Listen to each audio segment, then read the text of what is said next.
اعوذ باللہ من الشیطان الرجیم۔ پناہ مانگتا ہوں میں اللہ کی شیطان مردود سے۔ بسم اللہ الرحمن الرحیم۔ شروع کرتا ہوں اللہ کے پاک نام سے جو بہت بڑا مہربان نہایت رحم والا ہے۔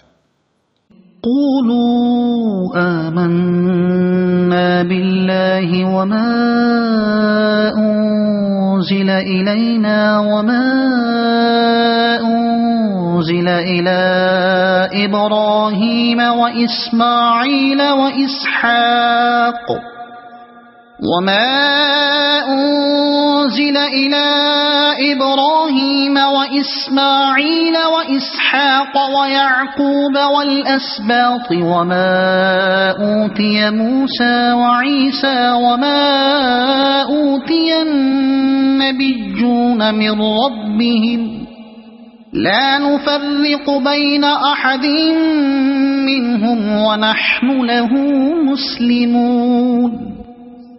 اے مسلمانوں، تم سب کو کہ ہم اللہ پر ایمان لائے اور اس چیز پر بھی جو ہماری طرف اتاری گئی، اور جو چیز ابراہیم علیہ السلام، اسماعیل علیہ السلام، اسحاق علیہ السلام، یعقوب علیہ السلام اور ان کی اولاد پر اتاری گئی، وہ جو کچھ اللہ کی جانب سے موسیٰ علیہ السلام اور عیسیٰ علیہ السلام اور دوسرے انبیاء علیہ السلام دیے گئے، ہم ان میں سے کسی کے درمیان جدائی نہیں ڈالتے، ہم اللہ کے فرما بردار ہیں۔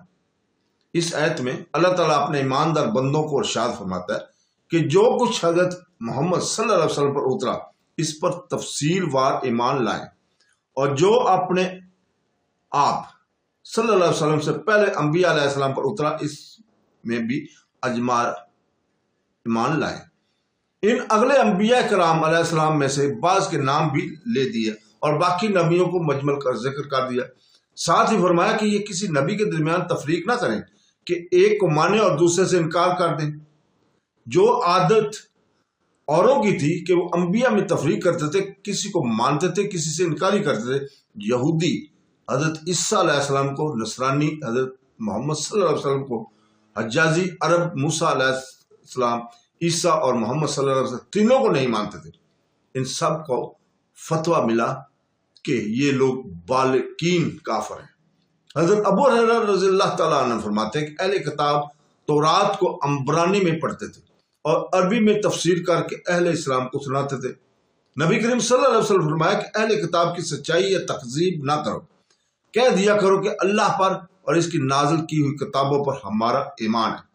نبی کریم صلی اللہ علیہ وسلم صبح کو 2 سنتوں میں پہلی رکعت یہ آیت، پوری آیت امنا باللہ وما انزلنا علینا، پوری آیت، اور دوسری رکعت میں آل عمران کی آیت پڑھا کرتے تھے۔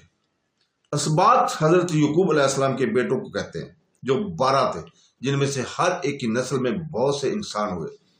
بنی اسرائیل کو قبائل کہتے تھے اور بنی اسرائیل کو اسباط کہتے تھے۔ جب زم شری نے کشاف میں لکھا ہے کہ یہ حضرت یعقوب علیہ السلام کے پوتے تھے، جو ان کے 12 لڑکوں کی اولاد تھی۔ بخاری میں ہے کہ مراد قبائل سے بنی اسرائیل میں ہے، ان میں یہ بھی ہوئے تھے جن پر وحی نازل ہوئی تھی، جیسے حضرت موسیٰ علیہ السلام نے فرمایا اللہ تعالیٰ کی نعمت کو یاد کرو کہ اس نے تم میں انبیاء اور بادشاہ بنائے، اور ایک جگہ ہے ہم نے ان کے 12 گروہ کر دیے۔ کہتے ہیں کہ نتابہ کو بھی ایک پیچھے ایک تھے۔ بعض کہتے ہیں یہ ماخوذ ہے، سبت سے سبت کہتے ہیں درخت کو، یعنی مثل درخت کی ہے جس کی شاخیں پھیلی ہوئی ہوتی ہیں۔